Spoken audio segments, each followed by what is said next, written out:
उपाध्याय जी। धन्यवाद अध्यक्ष जी। नितिन जी की तरह बोलो, एकदम सार गर्भित। नहीं अध्यक्ष जी बहुत सारे साथियों ने मुझे अलग अलग पर्ची लाके दी है, तो मुझे समय लगेगा थोड़ा सा। पर्चियों की अध्यक्ष जी जैसे मूलभूत सर, कॉलेज में स्कूल में पर्चियों से तुमने परीक्षा दी, वहां तक ठीक है। नहीं, में तो बिना पर्ची हम आपके जूनियर रहे हैं, जो आपने किया वो हमने किया है, और हमने इंदौर में पढ़ाई करी जहाँ पे आपने करी है, इसलिए हम तो आपको अपना वो मानते हैं। कैलाश जी, चंबल के लोग भी आपसे प्रेरणा ले रहे हैं बिल्कुल।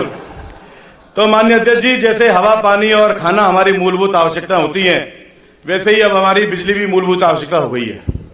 और किसान हमारे देश के अन्नदाता हैं, लेकिन दाता के साथ कितना अत्याचार किया जा रहा है, ये सदन के मेरे जितने भी साथी बैठे हुए हैं मुझसे मेरी बात से सहमत होंगे कि बिजली विभाग जो इतना अकर्मण्य हो गया है कि हमारे किसानों के लिए आज हम खड़े हुए बात करने के लिए। तो किसानों के लिए पहले 24 घंटे बिजली देने की बात करी, अधिकारी से बात करें कि नहीं भैया 8 और 10 घंटे बिजली देने की बात हुई थी, लेकिन अध्यक्ष जी 8-10 घंटे नहीं, 1-2 घंटे भी हमारे क्षेत्र में बिजली नहीं मिल रही है पूरे संपूर्ण। यहाँ पे आप किसी भी साथी से पूछ लें, हमारे आपके सरकार में जो साथी बैठे हुए उनसे पूछ लें कि किसानों को कितनी बिजली मिल रही है। तो माननीय अध्यक्ष जी, ये ईश्वर माफ नहीं करेगा झूठ बोलोगे तो, और ये हमारे 230 साथी भी माफ नहीं करेंगे। तो अध्यक्ष जी उनको अपनी बात रखने दीजिए। अध्यक्ष जी, सिंगल फेस आता है, कभी टाइम पे आता नहीं है। भारी ठंड होती है, उस समय रात में बिजली देते हैं। हमारे यहाँ माइनस में टेम्परेचर में 1-2 डिग्री तक टेम्परेचर पहुंच चुका है, लेकिन उसमें भी रात में बिजली दी जाती है। ये किसानों के साथ इतना घोर अन्याय किया जा रहा है बिजली विभाग द्वारा। मैं समझता हूं कि डीपी जल जाती है अध्यक्ष जी, डीपी जल जाती है, 15 दिन तक बदलती नहीं है।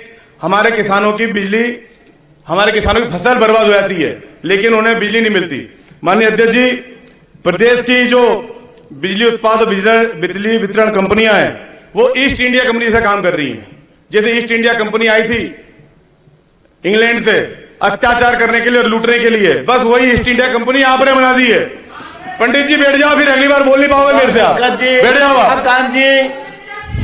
ईस्ट इंडिया कंपनी, माननीय अध्यक्ष जी, 15 वर्षों में 3 गुना आपने बढ़ोतरी कर दी है बिजली के बिलों में। मंत्री जी, आप इसका जवाब दीजिएगा, मैं आपसे पूछ रहा हूं। स्थायी कनेक्शन नहीं दिए जाते हैं माननीय अध्यक्ष जी। बिजली जीवन यापन की प्रमुख वस्तु बन गई है, लेकिन बिजली के इंतजार करते करते लोग बूढ़े होते आ रहे हैं। मेरे क्षेत्र में कई गांव है जहां पर आज तक बिजली नहीं पहुंच पाई है। वहां खेती कैसे हो रही होगी, किसान क्या कर रहे होंगे। जहां संयुक्त परिवार रहते हैं अध्यक्ष जी, बहुत महत्वपूर्ण प्रश्न है कि जहां संयुक्त परिवार रह रहे हैं वहां एक ही आदमी के नाम से कनेक्शन होता है, लेकिन बिजली विभाग वाले जिसकी मोटर देखते हैं उसके नाम से बिजली का बिल बना देते हैं। उसके ऊपर इतना 68 लगा देते हैं कि उस साल तक भर नहीं पाता है, उसकी मकान का कुर्की हो चुके हैं हमारे क्षेत्र में अध्यक्ष जी। ये बहुत विशेष है। विजिलेंस, जैसे अभी मैंने ईस्ट इंडिया कंपनी नाम लिया है, विजिलेंस आपकी ईस्ट इंडिया कंपनी का जैसे जनरल डायर हुआ करता था वैसा काम कर रहे हैं बिल्कुल।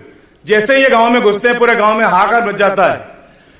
जो 5 फेस की मोटर होती है उसको 7.5 की बता देंगे, 10 की बता देंगे, मन माफिक बना के पहुंचा देंगे। जब नींद खुलेगी किसान की, जब पता लगेगा तो लाखों का बिल आ जाएगा।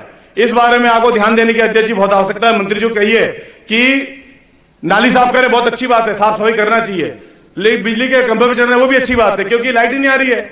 बिजली बिल करेंगे, पता है बिजली का आ नहीं रही है, लेकिन जो हम अत्याचार कर रहे हैं किसानों पे, बिजली का बिजली दे नहीं रहे, बिल पहुंचा रहे हैं, और बिल भी फिर इतना लाखों का पहुंचा देते हैं। आप जाके सर्वे कराइए। और जो मैं बोल रहा हूं कि अगर मैं गलत बोल रहा हूं तो आप मेरे पे केस कर देना, लेकिन बिजली मिल नहीं रही है माननीय अध्यक्ष जी।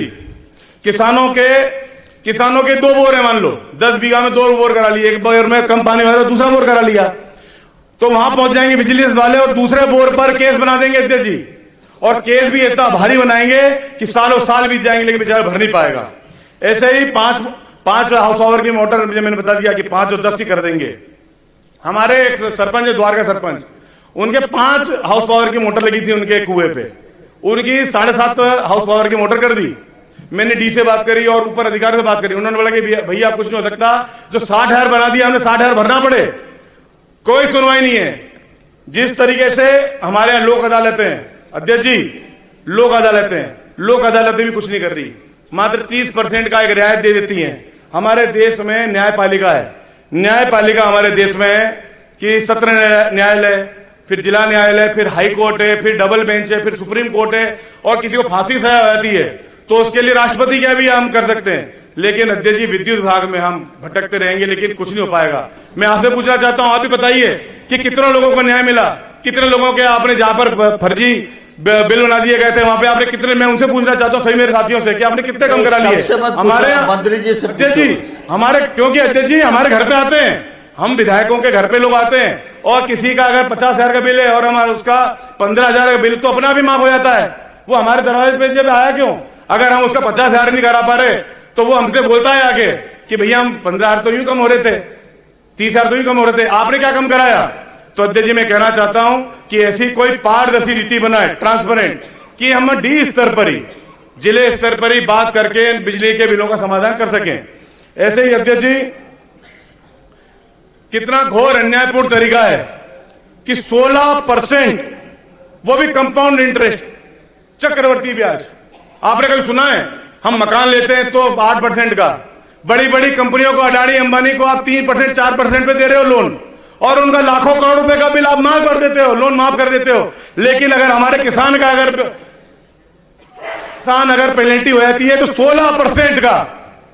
मंत्री जी, मैंने कल मंत्री जी बात करी थी अध्यक्ष जी, तो उन्होंने बोला था कि हमारा एक नियामक आयोग बना हुआ है, तो वो नियामक आयोग भी हमारे बीच में से बना होगा, हम लोगों ने बनाया होगा, और अगर हम इस 16% को अगर कम नहीं कर सकते तो हमको इस सदन में बैठने का अधिकार नहीं है। आप इस्तीफा दे दीजिए, अगली बार मत आइएगा, क्योंकि 16% किसानों के साथ आप कितना अत्याचार कर रहे हैं, लोग बर्बाद हो रहे हैं अध्यक्ष जी। तो मेरा अनुरोध है, निवेदन है कि इस मामले में आप थोड़ी गंभीरता से ध्यान दीजिए।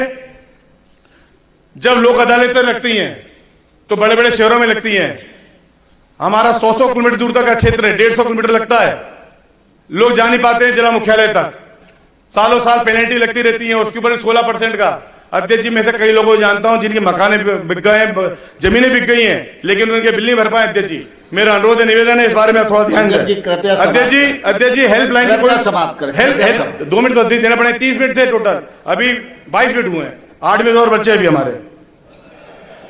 अध्यक्ष जी, बिजली के तार इतने नीचे हैं कि पशु इंसान सब करंट में आ जाते हैं, लेकिन वो बिजली के तार ऊपर नहीं हो पा रहे हैं।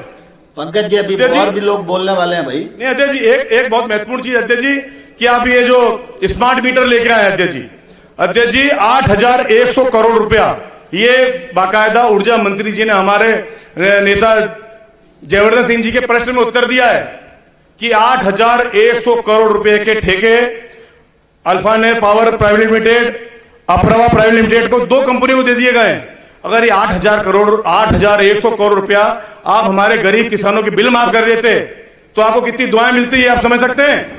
लेकिन आपने 8,100 करोड़ रुपए का इस स्मार्ट मीटर से हासिल क्या होने वाला है, मुझे समझ नहीं आ रहा। इस कमीशन के अलावा कुछ और हासिल होने वाला है क्या इस प्रदेश की जनता को, ये मैं आपको पूछना चाहता हूँ। माननीय अध्यक्ष जी, 1 मिनट और, प्लीज अध्यक्ष जी